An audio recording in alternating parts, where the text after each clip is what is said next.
तो कैसे हैं बच्चा पार्टी। मैं Rohit Bhardwaj A to Z academy से। जैसे कि आप सब ने लास्ट लेक्चर में लाइट, उसकी टाइप्स, मीडियम, सोर्स क्या है, ये सब पढ़ लिए थे। तो अब उसका पार्ट 2 अवेलेबल है, जिससे कि बारे में हम पढ़ेंगे रे क्या होती है, रिफ्लेक्टेड रे क्या है, रिफ्रैक्शन क्या है, उसके क्या फिनोमिनन है, वो हम इस पार्ट में पढ़ने वाले हैं। तो सर्दियां बहुत हो गई हैं, फटाफट अपना कॉपी और पेन उठा लें और ध्यान से इन चीजों को नोट करें, बिकॉज ये बेसिक्स है। एक बार अगर आपके बेसिक्स क्लियर, तो इसका मतलब सारा का सारा चैप्टर बहुत ही ईजी हो जाए करने में। सो क्या होता है रे? रे is a straight line path in which light travels. यानी कि रे क्या है? वो पाथ है जो कि लाइट ट्रेवल करती है। इसको सिंपल एक स्ट्रेट लाइन से दर्शाते हैं और उसके दो पार्ट होते हैं। पहला पार्ट होता है इसका, इसे बोलते हैं हेड, और इसको क्या बोलते हैं? इसको बोलते हैं टेल। ओके, तो सिंपल, अगर एक ही मेरे पास रे है, ठीक है, अगर एक ही लाइन है, स्ट्रेट लाइन है जिसमें लाइट चल रही है, तो उसे हम क्या कहेंगे? रे कहेंगे। इसके बाद हमारा क्या टॉपिक आ जाता है? Beam. What is beam? Beam is a group of rays combined together and it is narrow in the form. इसका मतलब क्या होता है कि जो मेरी बीम होती है, ये समूह होता है इन्हीं छोटी छोटी लाइंस का, रेज का, जो कि एक साथ मिलकर चलते हैं, और ये बहुत ही नैरो फॉर्म में होती है। जैसे आपने लेजर लाइट का एग्जांपल देखेंगे, ये एक बीम का बहुत अच्छा एग्जांपल है। अगर आप पूछे सर रे क्या होती है, तो आप कभी आंख बंद करके बल्ब को देखिएगा, ठीक है, तो आपको उसमें धीरे धीरे करके ऐसे कुछ लाइंस ट्रेवल होती दिखाई देगी, वो रेज होती है। और जब हम लेजर लाइट की बात करते हैं, या आपने किसी शादी में जाए, पार्टी में जाए, तो आपने देखा होगा कि लाइट बहुत दूर तक एक स्ट्रेट लाइन में प्रोपेगेट कर रही होती है, वो बीम होती है। बीम किस लिए होती है? क्योंकि बहुत सारी रेज को हम फोकस करते हैं और उसको प्रोपेगेट करते हैं, तो इसे क्या बोलते हैं? बीम। बहुत बार क्या होता है, इसे पेंसिल भी बोला जाता है। क्या बोला जाता है? पेंसिल। अब क्या होता है, जो हमारे पास रे, रे तो हो गया, रे का तो कोई टाइप नहीं है, लेकिन बीम के हमारे पास 3 टाइप होते हैं। इनका हमारा होता है कन्वर्जिंग बीम। कन्वर्जिंग बीम क्या होता है? इसमें सारी रेज एक ही सिंगल पॉइंट पे जाकर मिल जाए, या मैं कह सकता हूं कि जो विड्थ हो रेज की, जैसे जैसे वो आगे चले, ये अपने पाथ को नैरो करके चली जाए और कहां पर मिल जाए? एक सिंगल पॉइंट पर मिल जाए। मान लीजिए कि ये पॉइंट O है, तो इसका एक बेस्ट एग्जांपल क्या हो सकता है? जब भी मैं एक लेंस लेता हूं और लेंस में से अपनी रेज को गुजारता हूं, तो क्या करती हैं? एक ही पॉइंट पर जाकर मिल जाती हैं। आपने बहुत बार देखा होगा कि आप लेंस को क्या करते हैं? आगे पीछे करते हैं। उससे क्या होता है, जो हमारी रेज होती हैं, वो सारी की सारी क्या हो जाती हैं? कन्वर्ज हो जाती है, यानी कि अपने पाथ को नैरो कर लेते हैं और एक पॉइंट पर आकर मिलती है, प्रतीत होती है या मिल जाती है। तो इसे हम क्या बोलते हैं? सबसे पहले कन्वर्जिंग बीम। उसके बाद क्या होती है? Diverging beam. डाइवर्जिंग बीम में क्या होता है? In which rays are out from a source. यानी कि क्या है, जो रेज हैं वो एक ही सोर्स से निकलती हैं और अपनी जो विड्थ होती है उसको बढ़ाती चली जाती हैं, ठीक है। यानी कि जो रेज है वो पैरेलल ना चल के एक दूसरे की क्या होता है? सीधे फैल जाती है। इसका बेस्ट एग्जांपल क्या हो सकता है? इसका बेस्ट एग्जांपल है जैसे हम लाइट बल्ब को जलाते हैं अपने कमरे में। For example light bulb, light bulb is an example, ठीक है। या फिर मैं टॉर्च ऑन करता हूं, टॉर्च ऑन करते ही क्या होता है? अगर आप देखेंगे उसका फोकस जो होता है वो बाहर वाली साइड ऐसे रेज को पैरेलल फेंक देता है। या सबसे बेस्ट एग्जांपल जो आपने डेली लाइफ में देखा, आप गाड़ी से कभी जा रहे हो रात के समय, तो आप देखेंगे जैसे ही आप गाड़ी की रोशनी लाइट ऑन करते हैं, तो क्या होता है? पूरी की पूरी जो रोशनी होती है वो फैल जाती है। तो किसका एग्जाम्पल होता है? वो एग्जाम्पल होता है डाइवर्जिंग बीम का। तो गाड़ियों में कौन सी बीम यूज करी जाती है? डाइवर्जिंग बीम करी जाती है। डाइवर्जिंग बीम का फायदा क्या होता है? कि मेरे जो विजिबिलिटी होती है दूर तक देखी जा सकती है, ठीक है। थर्ड एग्जांपल क्या है? थर्ड एग्जांपल बीम क्या है? Parallel beam. पैरेलल बीम क्या होती है? In which rays are move parallel to each other. यानी कि सारी रेज होती है वो एक दूसरे के साथ पैरेलल पैरेलल चलती रहती है। इसका एक बेस्ट एग्जांपल मैं दे सकता हूँ, क्या? हमारी लेजर लाइट। लेजर लाइट में जो होता है उसका फोकस बिल्कुल फिक्स होता है और वो सीधे ही चलती है, सीधी रेखा में ट्रैवल करती है, ठीक है। तो आपके पास ये तीनों की तीन बीम हमने कवर कर लिया। अब हम जानेंगे रिफ्लेक्शन ऑफ लाइट क्या होता है। तो हमारा नेक्स्ट टॉपिक है रिफ्लेक्शन ऑफ लाइट। तो अभी तक हमने जितना भी इस चैप्टर में बेसिक टर्म्स पढ़ लिए हैं, वो एक ही डेफिनेशन में सारी यूज होने वाली हैं। आप सोचेंगे सर आपने इतनी सारी बेसिक बेसिक सी डेफिनेशंस बताई, उसका क्या यूज होने वाला है? तो उसका यूज इसी एक डेफिनेशन में सारा का सारा हो जाएगा। अब बताता हूँ कैसे। मान लीजिए सबसे पहले हमने क्या पढ़ा था? लाइट क्या होती है? लाइट हमें पता है क्या होती है, जो हमें देखने की सेंसेशन प्रोड्यूस करती है। एक ही डेफिनेशन में सारा जब तक आपने पढ़ा है वो सारा एक्सप्लेन करने वाला हूँ।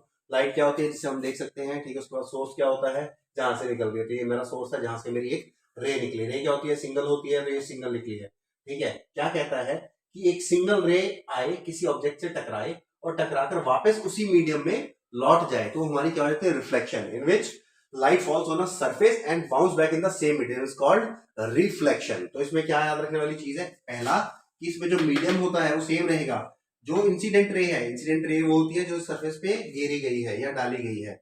और जो रिफ्लेक्टेड रे है, रिफ्लेक्टेड रे क्या होती है? जो यहां से बाउंस बैक होके सेम मीडियम में निकल गई है, दोनों का मीडियम क्या है, सेम है, दोनों का मीडियम सेम रहेगा।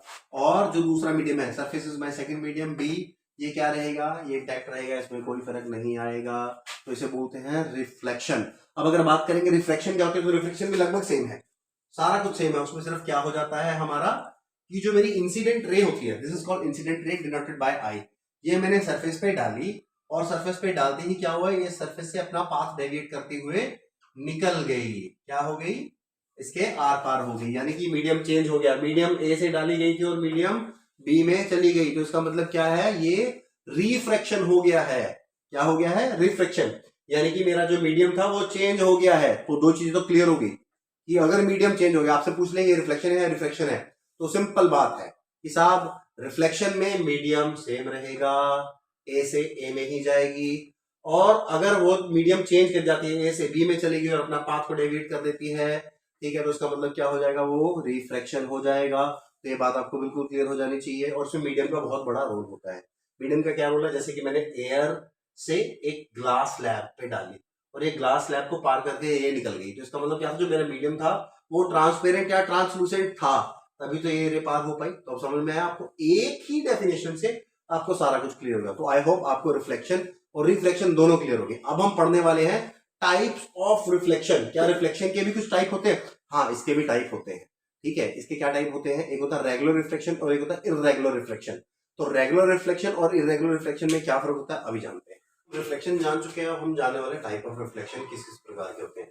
तो सबसे पहले हमारे क्या होता है, रेगुलर रिफ्लेक्शन होता है। रेगुलर रिफ्लेक्शन का मतलब क्या होता है कि अगर मैं बहुत सारी रेज किसी भी सरफेस पे डालूं और वो जो रेज है सारी की सारी पर्टिकुलर डायरेक्शन में ही क्या हो जाए, बाउंस बैक हो जाए सेम मीडियम में, ठीक है, क्योंकि ये रिफ्लेक्शन हो, तो मीडियम हमारा सेम रहेगा, तो हमारा ये क्या कहलाएगा। और दूसरा पैरेलल टू ईच अदर, यानी कि पैरेलल भी रहेंगी और एक पर्टिकुलर डायरेक्शन में ही ये क्या होंगी, रिफ्लेक्ट हो जाएंगी, तो हमारा क्या कहलाएगा, रेगुलर रिफ्लेक्शन कहलाएगा। देखिए रेगुलर रिफ्लेक्शन क्या होता है, इसको अचीव करना बड़ा मुश्किल होता है, क्योंकि इसमें मैंने एक टर्म लिखी है कि जो सरफेस है वो पॉलिश होना चाहिए। पॉलिश तो पॉसिबल है, ठीक है, बट स्मूथ सरफेस ये प्रैक्टिकल अचीव कर पाना बड़ा मुश्किल है।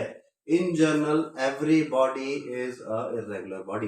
इरेगुलर बॉडी बोले तो सर आप कहेंगे कि सर ये जो बोर्ड है हमारे तो बिल्कुल स्मूथ है, ये बिल्कुल वेल पॉलिश्ड है, लेकिन जब आप इसको माइक्रोस्कोप के अंदर देखेंगे then you will came to know कि ये भी इरेगुलर है, जिसका सरफेस है इरेगुलर है, क्योंकि हमारी जो लाइट टकरा कर रिफ्लेक्ट हो रही है वो एक डायरेक्शन में नहीं हो रही, सभी डायरेक्शन में हो रही है, क्योंकि आप इसे पूरे बोर्ड को देख पा रहे हो ना, तो इसका मतलब जो रिफ्लेक्शन है वो रेगुलर नहीं है, वो इरेगुलर है। जहां पर भी इरेगुलर रिफ्लेक्शन आपको मिल जाएगी वहां पर क्या होगा, हमें को चीजें दिखने लग जाएंगी, ठीक है। तो इरेगुलर रिफ्लेक्शन भी सेम है बिल्कुल, ठीक है। मैंने क्या किया, बहुत सारी बीम्स रेज ली, ठीक है, रेज को मैंने क्या किया, डाला, ठीक है, एंगल पे डाला, ठीक है, लेकिन इसका जो तरीका था रिफ्लेक्ट होने का वो क्या है, वो सेम नहीं है, तो ये क्या कहलाएगा, इरेगुलर रिफ्लेक्शन। तो जो हमारा रिफ्लेक्टिंग सरफेस होता है, जो मिरर होता है जिसपे हमने डाला है, उसमें हम क्या यूज करते हैं, मोस्टली हम चांदी यानी कि सिल्वर या एल्युमिनियम यूज करते हैं। सिल्वर सबसे ज्यादा अच्छा एक रिफ्लेक्टिंग सरफेस माना गया है, जो लगभग 95% तक आपकी रेस को वापस रिफ्लेक्ट कर देता है। उसके बाद एल्युमिनियम, क्योंकि ये जो मिरर होते हैं जिसमें चांदी का हम यूज करेंगे तो बहुत महंगे हो जाते हैं, तो इसलिए जो हम घर में जनरल शीशे यूज करते हैं उनमें हम मोस्टली एल्युमिनियम यूज करते हैं। तो आपको पता लग गया हमारी किस किस प्रकार की होती है, हमारी रेगुलर होती है और इरेगुलर होती है। दोनों में सिर्फ इतना फर्क है कि रेगुलर में जो रेज रहेंगी वो एक पर्टिकुलर डायरेक्शन में रिफ्लेक्ट होंगी और पैरेलल टू ईच अदर रहेंगी, लेकिन जो हमारी इरेगुलर होगी, क्या होगी हमारी इरेगुलर, वो क्या होगा, उसमें जो रेज होंगी उसकी डायरेक्शन सेम नहीं होगी। जब उसको मैं फॉल कराऊंगा किसी भी मिरर पे या सरफेस पे, तो उसकी जो वापस रिफ्लेक्शन की जो डायरेक्शन होगी वो सेम नहीं होगी, वो इधर उधर हो सकती है, उसका एंगल सेम नहीं होगा। इस बात का आपने ध्यान रखना है। इसको हम डिफ्यूज रिफ्लेक्शन भी बोलते हैं। क्या बोलते हैं? Diffuse reflection.